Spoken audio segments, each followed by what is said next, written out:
Pension लाभार्थियों के लिए एक बार फिर से सरकार ने बड़ी खबर जारी कर दी है। पेंशन लाभार्थियों को अगर आने वाली पेंशन लेनी है तो जल्द से जल्द 3 बड़े कार्य कराने होंगे। अब इसमें चाहे पेंशन लाभार्थी बुजुर्ग पेंशन का लाभ लेते हों, दिव्यांग पेंशन का लाभ लेते हों या फिर विधवा पेंशन का लाभ ले रहे हों, सभी पेंशन लाभार्थियों के लिए यह कार्य बहुत ही जरूरी है। सरकार ने अनिवार्य कर दिए हैं। अगर पेंशन लाभार्थी यह कार्य नहीं कराते हैं तो उनकी पेंशन को बंद कर दिया जाएगा, उन्हें पेंशन मिलना बंद हो जाएगा। साथ ही पेंशन लाभार्थियों का एक और बड़ा सवाल है कि सरकार पेंशन का पैसा कब जारी करेगी, कब पेंशन का पैसा आएगा। तो उसके बारे में भी हम आपको जानकारी देने जा रहे हैं कि पेंशन लाभार्थियों को सरकार कब तक पेंशन जारी कर सकती है। यानी कि तमाम जानकारी आपको दी जाएगी, बस आप बने रहेगा हमारे साथ, अंत तक वीडियो को देखते रहेगा। या 3 बड़े कार्य कराने के लिए कौन से दस्तावेज चाहिए होंगे, कहां पर कार्य होगा, तमाम जानकारी मिलेगी। अगर आपने वीडियो को लाइक नहीं किया है तो कृपया वीडियो को लाइक कर दीजिए, ज़्यादा से ज़्यादा वीडियो को शेयर करेगा। चैनल पर आप पहली बार आए हैं तो चैनल को भी आप जरूर सब्सक्राइब कर लीजिएगा। तो चलिए वीडियो को शुरू करते हैं और आपको तमाम जानकारी देते हैं। अगर पेंशन लाभार्थी आने वाली पेंशन का लाभ लेना चाहते हैं तो जल्द से जल्द 3 महत्वपूर्ण कार्य करने होंगे, अन्यथा पेंशन आनी बंद हो सकती है। अब चाहे पेंशन लाभार्थी कोई सी भी पेंशन का लाभ क्यों ना ले रहा हो, हम आपको पहले बता चुके हैं, चाहे बुजुर्ग पेंशन हो, दिव्यांग हो या फिर वह विधवा पेंशन धारक हो, सभी के लिए सरकार ने यह कार्य अनिवार्य कर दिए हैं। अब यहां पर पेंशन कब मिलेगी, चलिए जान लेते हैं। सबसे पहले जानते हैं कि आपको कौन कौन से कार्य कराने होंगे।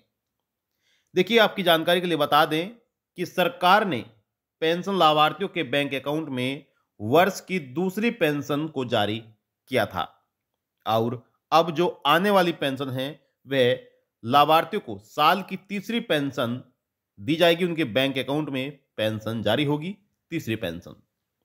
लेकिन पेंशन आने से पहले पेंशन लाभार्थियों को पहला कार्य कराना है पेंशन का सत्यापन।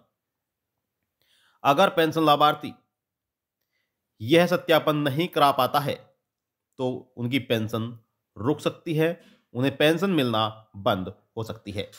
अब सत्यापन आप किसी भी जनसेवा केंद्र पर जाकर करा सकते हैं, ठीक है।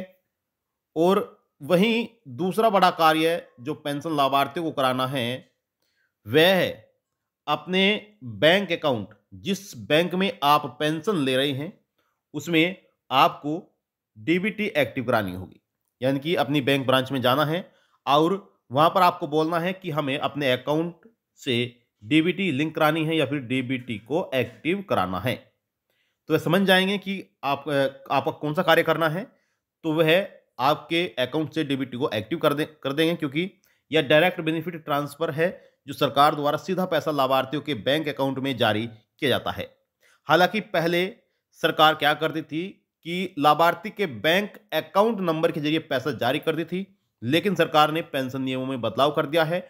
अब जो पैसा लाभार्थियों को दिया जा रहा है वह लाभार्थियों के आधार नंबर के जरिए पैसा दिया जा रहा है। अब इसमें यह पैसा केवल और केवल पात्र पेंशन लाभार्थियों को ही जाएगा। जो पेंशन लाभार्थी सही हैं, जो पेंशन के योग्य हैं, उन्हें ही पेंशन मिलेगी। इसलिए सरकार ने आधार कार्ड के जरिए पैसा देना शुरू कर दिया है। इसलिए पेंशन लाभार्थी को अपने बैंक अकाउंट से डीबीटी को एक्टिव कराना जरूरी है। अब बैंक अकाउंट में पैसा आपका आना शुरू हो जाएगा। अब तीसरा बड़ा कार्य क्या कराना है, देखिए तीसरा बड़ा कार्य भी पेंशन लाभार्थियों को अपने बैंक अकाउंट से संबंधित ही कराना है, यानी कि पेंशन लाभार्थियों को केवाईसी करानी होगी। देखिए, पेंशन लाभार्थी या फिर कोई भी व्यक्ति हो जिन्होंने अकाउंट खुला रखा है, अगर वह काफी लंबे समय से लेन देन नहीं करते हैं, 2-4 महीने से 6 महीने से वे अपने अकाउंट से लेन देन नहीं कर रहे हैं, न तो वे पैसा निकाल रहे हैं और न ही वे पैसा डाल रहे हैं, तो ऐसी स्थिति में बैंक ऑटोमेटिक बैंक खाते को बंद कर देता है। और आप यह भली भांति जानते ही होंगे कि बंद खाते में तो पैसा आता है और नहीं पैसा जाता है। तो इसलिए आपको केवाईसी कराना जरूरी है। केवाईसी कराने के बाद आपका जो बैंक अकाउंट है वह दोबारा से चालू कर दिया जाता है। अब केवाईसी कराने के लिए आपके पास आपका आधार कार्ड, और पैन कार्ड होना अनिवार्य है। आपको पैन कार्ड की फोटोस्टेट और आधार कार्ड की फोटोस्टेट लेकर जाना है और बैंक ब्रांच में जाकर जमा करनी है और उन्हें बोलना है केवाईसी करानी है। ठीक है, तो 1-2 दिन के अंदर आपका जो केवाईसी है वह कंप्लीट हो जाएगा। तो ये 3 बड़े कार्य हैं जो पेंशन लाभार्थियों को कराने हैं, यह पेंशन धारकों के लिए बहुत ही जरूरी है। अब बात करते हैं कि पेंशन लाभार्थियों को पेंशन का पैसा कब मिलेगा। देखिए, आने वाली पेंशन का लाभ जो है कब मिलेगा, सभी पेंशन लाभार्थी इंतजार कर रहे हैं कब उन्हें पेंशन दी जाएगी, कब उनकी पेंशन आएगी।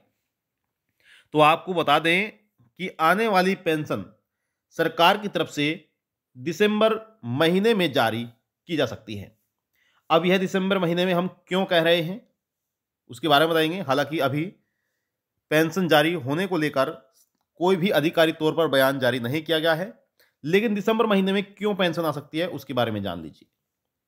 देखिए, यह पेंशन सरकार अक्टूबर, नवंबर और दिसंबर महीने की जारी करने जा रही है, क्योंकि सरकार, उत्तर प्रदेश सरकार जो पेंशन जारी करती है वह 3 महीने के बाद ही पेंशन जारी करती है।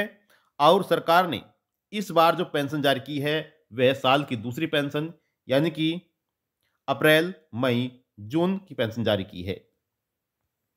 जुलाई, अगस्त, सितंबर की पेंशन जारी की है और जो आने वाली पेंशन है वह अक्टूबर, नवंबर और दिसंबर 3 महीने की पेंशन जारी की जाएगी। इसलिए आंकड़ा लगाया जा रहा है कि आने वाली पेंशन जो है सरकार दिसंबर महीने में जारी कर सकती है।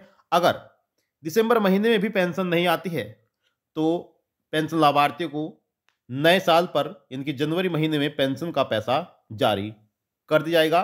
जिस तरह से सितंबर महीने में पेंशन आनी थी लेकिन अक्टूबर महीने में लाभार्थियों को पेंशन दी गई है, इसी प्रकार से अगर दिसंबर महीने में पेंशन नहीं आती है तो लाभार्थियों को जनवरी महीने में इनकी एक अलग से, आप कह सकते हैं कि 3 महीने पूरे होने के बाद उससे अलग महीने में पेंशन जारी सरकार कर सकती है। कोई भी आपका सवाल है, सवाल कर सकते हैं, आप सभी के सवाल को जवाब दिए जाएंगे। और जो आप जानकारी देख रहे हैं यह जानकारी उत्तर प्रदेश, जी हाँ, उत्तर प्रदेश पेंशन लाभार्थियों के लिए है जो उत्तर प्रदेश की पेंशन धारक हैं। अगर उत्तर प्रदेश की आप पेंशन लाभार्थी नहीं है, आपको कोई दूसरा राज्य है, तो आप कमेंट बॉक्स में जाकर अपने राज्य का नाम हमें बता सकते हैं ताकि हम आपके राज्य की जानकारी भी आप तक पहुंचा सकें, आपको बता सकें कि आपकी पेंशन कब आएगी और क्या कार्य आपको करने होंगे। तो ये थी आपके लिए महत्वपूर्ण जानकारी। आई होप आपको जानकारी अच्छी लगी होगी। आपसे हम निवेदन करते हैं कि अगर आपने अभी तक वीडियो को लाइक नहीं किया तो वीडियो को लाइक कर दीजिए, ज़्यादा से ज़्यादा वीडियो को शेयर करिएगा। चैनल पर आप पहली बार आए हैं, चैनल को भी आप जरूर सब्सक्राइब कर लीजिएगा। तो मिलते हैं आपको नेक्स्ट वीडियो में, तब तक के लिए जय हिंद, जय भारत।